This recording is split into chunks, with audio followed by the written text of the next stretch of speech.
Welcome to the Motherhood Alliance podcast, the podcast dedicated to empowering moms and families on their health and wellness journey. I'm Brittany Suttner. And I'm Andrea Rinkus. Together, we're here to explore holistic approaches that go beyond conventional medicine. Each week, we dive into topics that matter most to you. Everything from nutrition and mental health to alternative therapies and natural living. And whether you're a new mom navigating the early stages of parenthood or a seasoned pro looking for new ways to support your family's well-being, you're in the right place. Even better, all of our guests are local small business owners who you can actually talk to and work with. You can learn more about today's guest and connect with hundreds of other health and wellness professionals through our informative and easy-to-use directory at motherhoodalliance.com. Before we get started, keep in mind that this podcast is for informational and educational purposes only and is not a substitute for personal healthcare advice. Please consult your healthcare provider before making any changes based on the podcast content. Thank you for joining us on this journey. Are you ready to help your family thrive? Let's get started. Hi, we are Britt and Andrea from motherhoodalliance.com, and we are excited to welcome you to a 4-episode series with Stephanie Bohn, a highly skilled speech-language pathologist and the founder of Rooted at Home, a Fox Cities-based therapy practice that brings speech, language, and feeding support right to where families feel most comfortable, and this would mean into their home, meeting them at parks, joining them at childcare centers, or even virtually.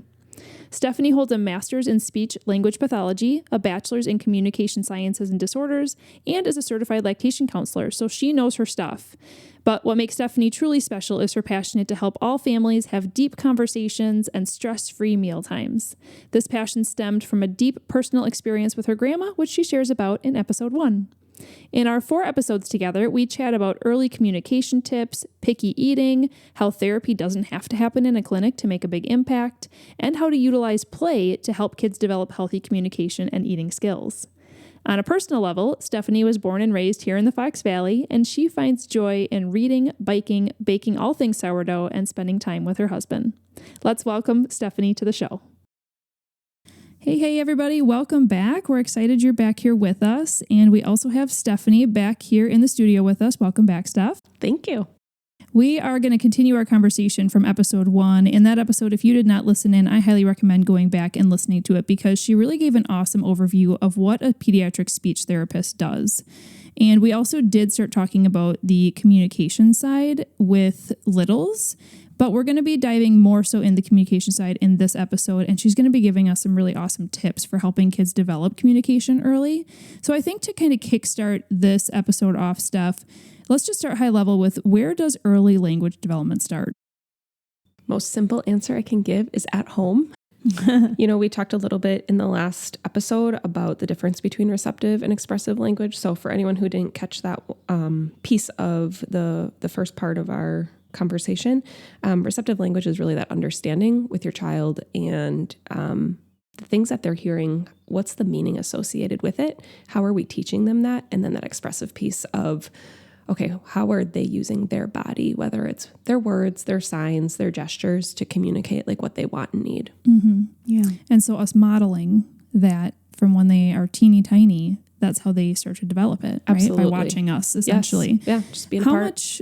How much does it matter with, I'm thinking about babies right now. A lot of times you're baby wearing or you have them in a swing, and even though they're around you and you're talking, they're hearing that, they don't actually see your lips moving. How important is that aspect? It's important, but I think sometimes if we focus on that, that's not really like what we want to be, right? So, sometimes even like we were talking about book reading in the last episode, like if we can have your child like actually turn to see you or they're next to you on the couch, right? A lot of times we plop them in our lap, their back is like to our chest.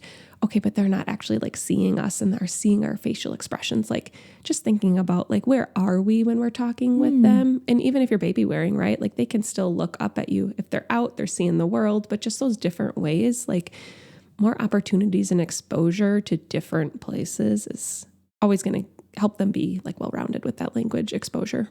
So when we're talking about communication, I think a lot of parents, they want to know if their child is quote unquote on track, right?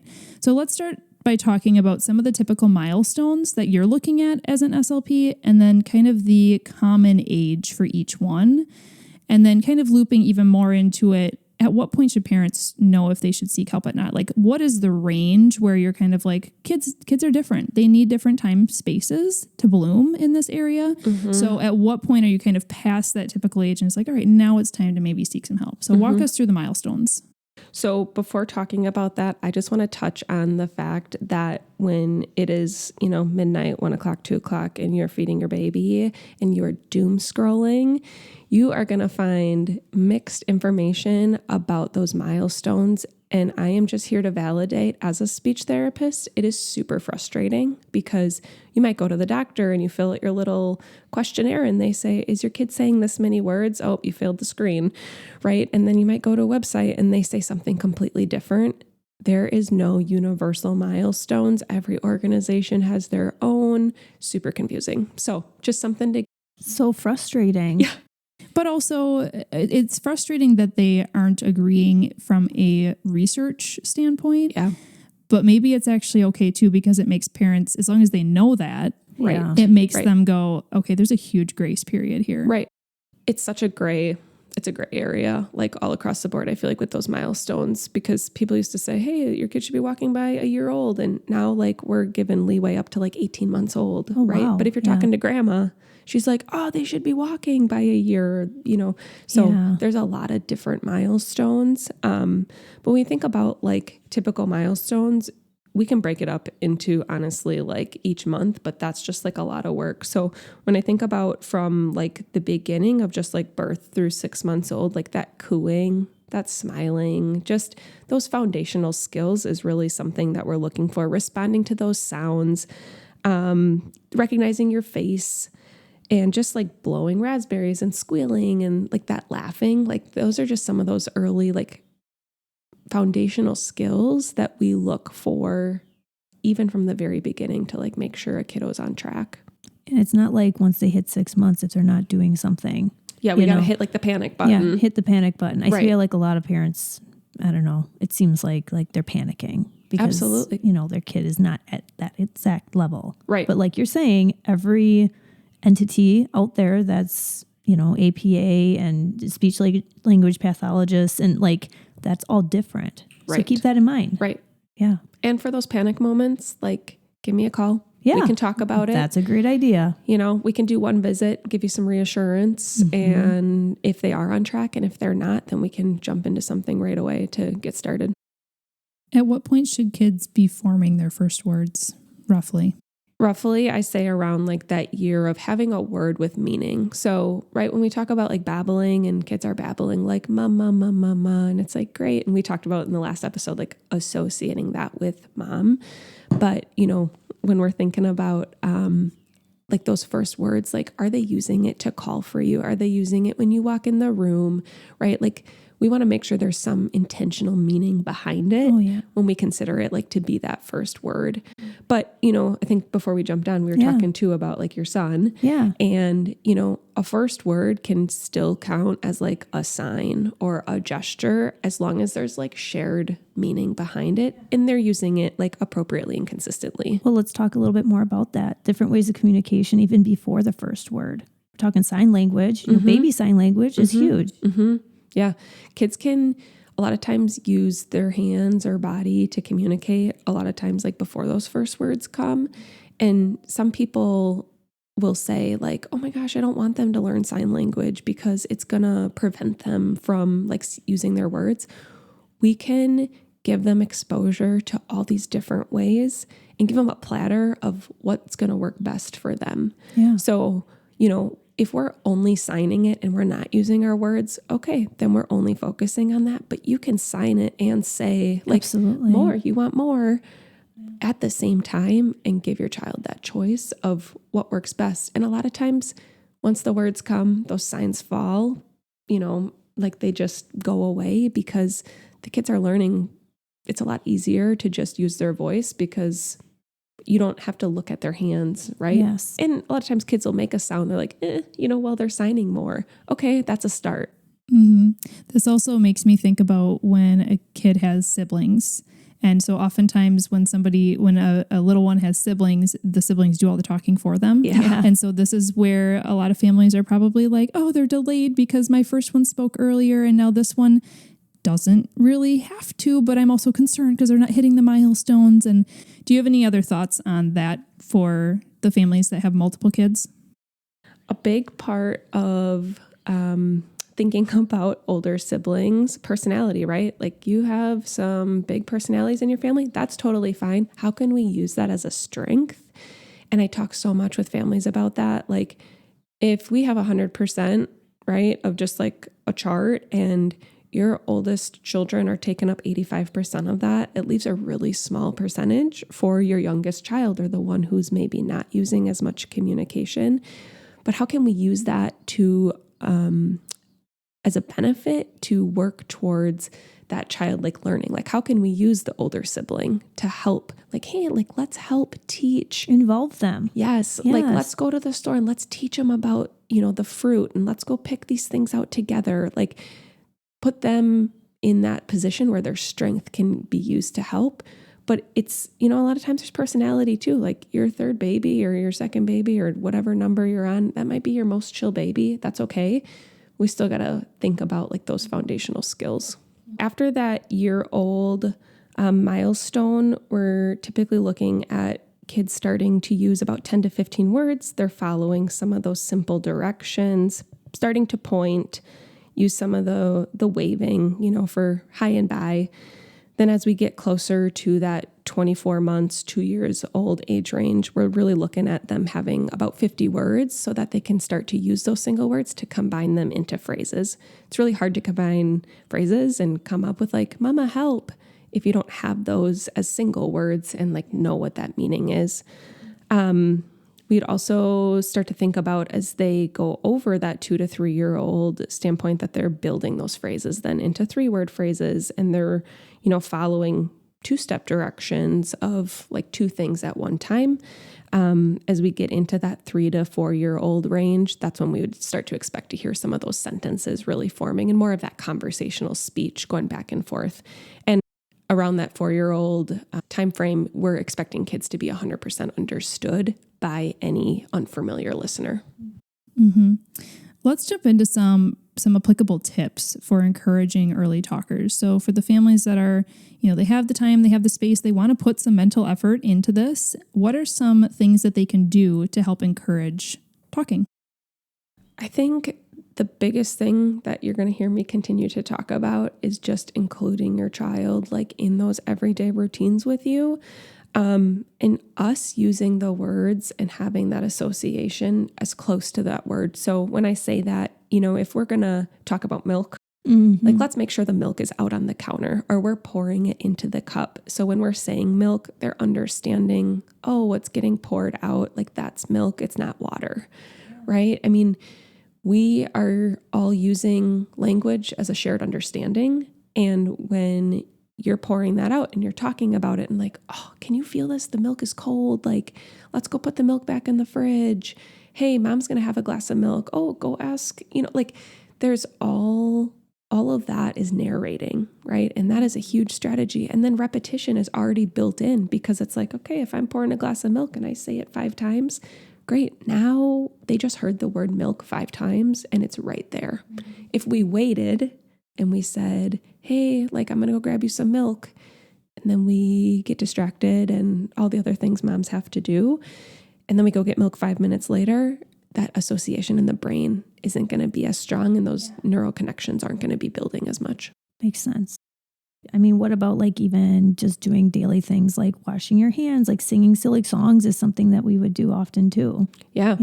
So songs are something that I feel like we use so much with infants, right? Yeah. Like they're frustrated, they're upset for whatever reason, we can't figure it out. We're just going to start singing a song. We're going to use some movement with it, right? That's all language, right? Like when we're singing and when you are washing your hands and make up a song, like it doesn't have to make sense. But if you sing that song every single time with your kids, like maybe that's going to be something that they remember and they want to pass on to their kids, like we used to do this with mom. So incorporating like that aspect of play and fun is going to be so beneficial for your child to learn. I feel like tunes and music really does help kids learn things faster and makes it stick, because they not only have the words that were associated, but they have the tune that went with it too, and that's catchy and stays in your head. That's helpful for adults for crying out loud. I'm thinking about when I was in like 7th grade Spanish class, there was songs. My kids have learned, they know the books of the Bible in order because of a song. Yeah. So, I think that's really awesome. And we call that in the world of therapy, like, to build off of that, like parent ease of like you're using of like your mom voice, or like think about like seeing a little baby or a puppy and we're like, oh my gosh, so cute, right? Like your voice goes into a whole different octave. Absolutely. Right. And it's what gets their attention. But like, let's use that, right? Of, hey, let's go wash your hands. If we were like, go wash your hands. Right. Which one do you want to respond to? Right. Yeah. Do you have any tips for helping kids develop the specific sounds that tend to be tricky, especially as they're growing up? I think about when my kids were little, one of them was having a hard time with L's, and then we heard the Elmo La La song. Do you remember this, Drea? I know Caden sang it too, but it was like la la la la la la la la Elmo song. Oh boy. And just like over and over and over, and the L's obviously are being worked on in there. But how do you help with kind of the sounds that tend to be trickier for kids to develop? So between 2 and 3 years of age, of course, differing research, there's about 7 sounds that kids are supposed to have mastered. So I think, when we think about working on those sounds, like first, let's get in touch with somebody who knows like what's age appropriate, Yes. Yeah. To just kind of like give you some of that guidance first. And then when you're working like with your therapist or, someone who's helping you work on those sounds, finding those strategies that are going to be most relevant for your family and that like make the most sense. And I know that's not like super specific, Britt, but it's helpful. Like you said, that song, right? To work on that, like that's relevant though in your family. So just thinking about like, let's make sure first that it's age appropriate, because really kids have until they're 4 years old to be 100% understood by somebody that's like not familiar with them. So we think about like a 2-year-old, that milestone of who's understanding them and what percentage is that, it's only about half the time. But you got kids on both sides, right? You have kids that are on the lower end that aren't understood as much. And then you have the kids who you look at and you're like, oh my gosh, they're only like 2 or 3 years old and they're having a full conversation. So, typical development has such a range, and that's why we have standard scores and like, okay, there's some on this side and that side so it's hard when you're comparing. How effective is it to try and directly teach them sounds or words, being like, say la, la, la? Like, how effective is that? Every child is different with that, but I will say the majority of families that I support, I don't see too many kids who are going to do it like right there on the spot, right? I mean, put them on the spot, right? That's kind of, it's hard. And then you get frustrated because they're not saying it. And then like everybody starts escalating and then it's just frustrating, right? But I feel like this is something parents are commonly doing. They're saying, say mama, say bottle. So so that you don't feel like that's necessarily an effective way of teaching them communication. Right. When we are often like prompting them and they're not responding and we're getting frustrated, there's so many other ways that we can tackle that over the course of your everyday, right? So for your mama example, like I think about like when you go get them out of their crib or their room or they're getting out of the car seat, right? You're like, mama's going to come get you. Or you open their door and you're like, it's mama. That's also teaching. It just doesn't feel like checking the box, because I oftentimes think that if we say mama and they say it, we're like, check. Yep, they did it, right? Did it. But are you as fulfilled if you walk in and get them out of their crib and you say, it's mama, and they say mama? Are you going to feel like that box is getting checked? So just something to think about of kids are not learning super great when they are under pressure. When are those times that they are learning well? And what's unique about your child? Yeah. And nobody can really do well under pressure anyway, right? Right. Adults. Yeah, adults. Somebody was telling you to do something, keep doing it, you're going to clam up, probably. Right. Exactly. Yeah. And I know that you often say that movement and learning go hand in hand. So can you give us a few examples of how parents can blend movement with learning to help their kids learn more efficiently? I think sometimes we think about like learning has to be sitting down on our butt or it has to be somewhere where their body's not in movement.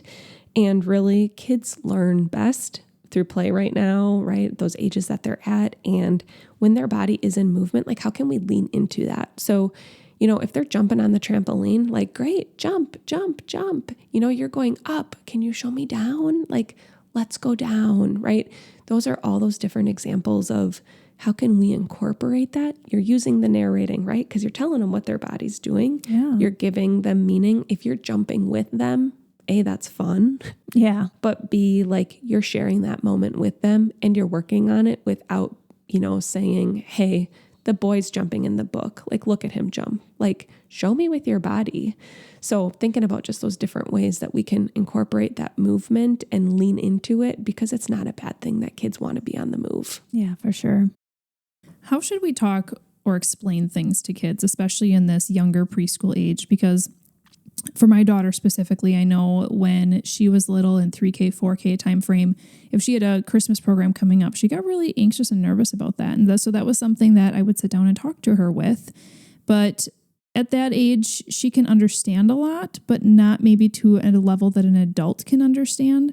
So when it comes to communicating with our kids, is simpler the better? Should we almost be talking to them like adults in some situations? What are your recommendations on that?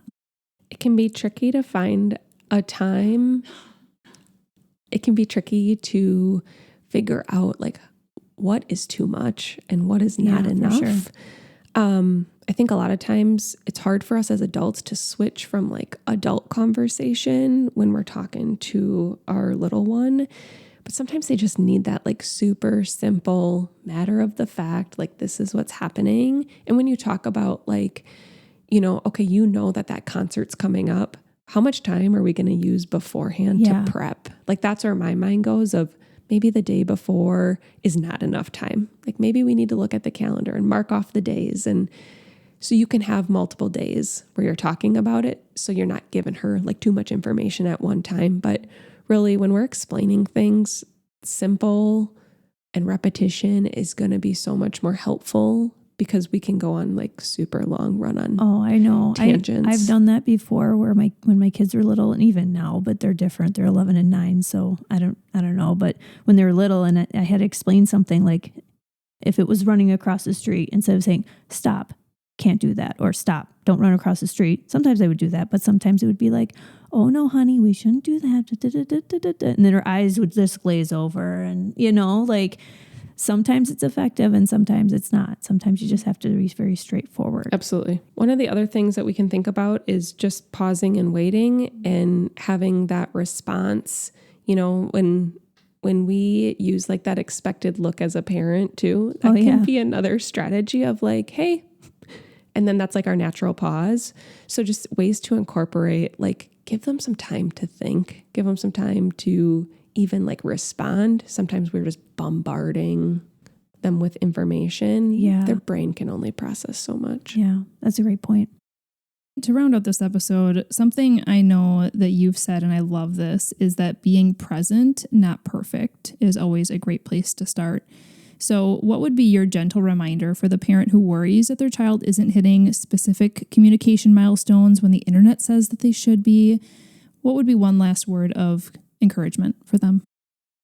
I think always go back to your child best, and they are always going to learn the most from you.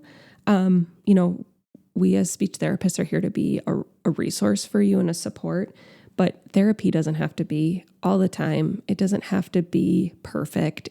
If you are there and you are in that moment with your child, like find the joy in it and make the most out of it, but don't make it feel like therapy, because it's going to give you the ick. It's going to give your child the ick. They're going to know it's not like a genuine interaction, but really just be there with them in that.